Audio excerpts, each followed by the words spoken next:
السلام علیکم ورحمت الله وبرکاته. سماک ټي وي چینل کې درته هرکلی ویم. امید لرم چې تاسو به ټول روغ جوړ خوشاله به یې. د جون په مزو کې به یې.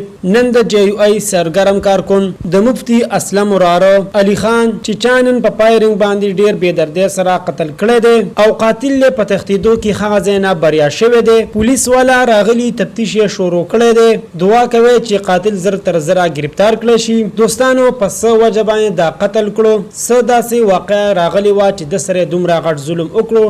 راځي دوستانو دا ټول معلومات موږ سره په دې ویډیو کې وګورئ چې پورا معلومات نه خبر شي. کو تاسو موږ سره په دې ویډیو کې نیو یې مهرباني وکړئ زموږ دا چینل ما در سره ضرور سبسکرایب کړئ. خو کې وسه ټلې نشانه ہے چې هر یو معلوماتي ویډیو تاسو ته په اسانه سره ملاويږي. دوستانو الله تعالی دې رحم وکړي. قتل پسې قتل ظلم پسې ظلم روان دي.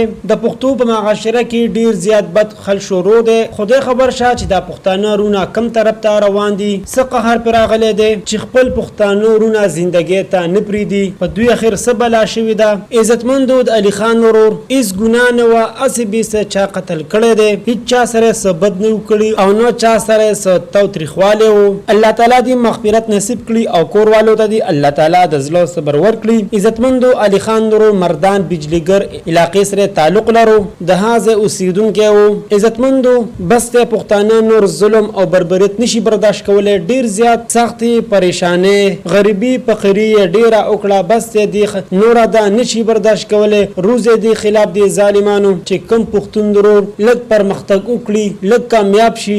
ظالم باورتا پلاره کې خند خخ کړي. روز دوستانو د دې خلاف احتجاج وکړي چې دا قاتل زر تر زره گرفتار کړي شي او سخت نه سخت سزا دی ورکړي شي. ځکه چې دا یو واقعیا نه دا دارو زانا داسې واقع مخې ترازی. الله تعالی دې ټول مسلمانان د داسې افتونو او شر نه اوساتي. امين.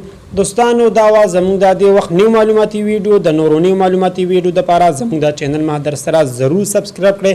خو کې وسه ټلې نشانه ہے چې هر یو معلوماتي ویډیو تاسو ته په اسانه سره ملاويږي. والسلام.